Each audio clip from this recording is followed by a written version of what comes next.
At the age of 18, I was struggling to understand, after finishing school here in Brisbane, what I could do with my life. I was not the most studious young man, but I had a desire to entertain these thoughts of what could be next. I looked to friends of my older sibling, my older brother, who's 4 years my older. And one of his friends who had travelled the world quite extensively said to me, you should go and work in the US. The US is an amazingly open place. People have an ability to show you what the world is capable of, and go and work in a summer camp. Go and work with kids over in the US. Go and learn what the world has to offer, but just get out of Australia. So I went over and worked at a summer camp, and at that summer camp in the desert of California, I met a great group of people who really did open my eyes to the breadth of generosity that the world could offer. Being a sheltered city kid from Australia, for 18 years, this was kind of like my pathway into what the world had to offer. And through that time, 2 summers in California, I recall one really important thing that shaped who I am today, which was driving through the cornfields of California. Through the grids of cornfields, we would, with a bus full of camp counsellors, go from LA out to Fresno. It was a 2 or 3 hour trip. And we would land in this area that was literally corn as high as you could reach, even further. And it was 30 to 40 minutes of cornfields. And I thought, why are there so many cornfields here? What is this? Little did I know that was the centre of industrialised agriculture for corn production. Right. And what does corn produce when you take the corn cob? It gets distilled down into high fructose corn syrup. And high fructose corn syrup is one of the world's biggest problems from a health perspective. Okay. So little did I know at the age of 18 I was being surrounded by the world's agricultural problems. And through that I actually discovered that we as Australians have a very heavy disconnect between where our food comes from and how it lands on our plate. That's true.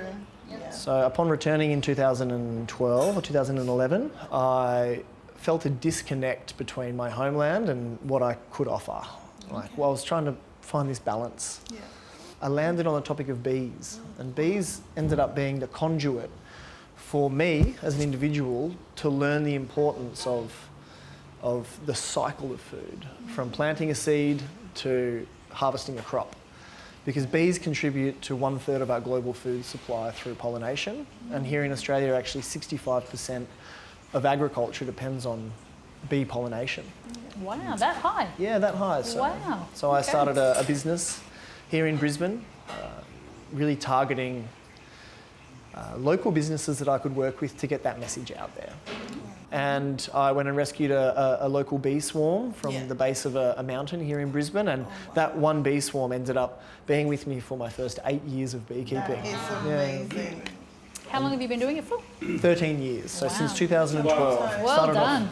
Started off with one beehive in my mum's backyard, which then ended up on the council-owned plot next door to her home, which then ended up with 5 beehives on the council plot. Yeah. Wow. So thank you, Brisbane City Council, for allowing me free rent for about a year.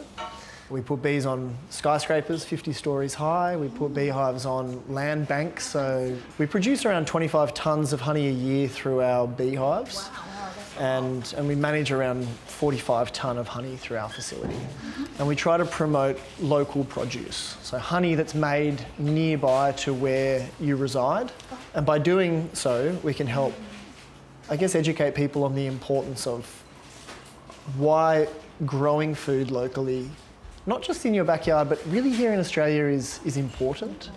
And bees are a bit of a barometer for our environment. Yeah. They say that they are the thing that gives us a true understanding of how healthy our ecosystems are, because they are such tight local foragers. They fly for around 5 kilometres from their hive, and they tell a true story.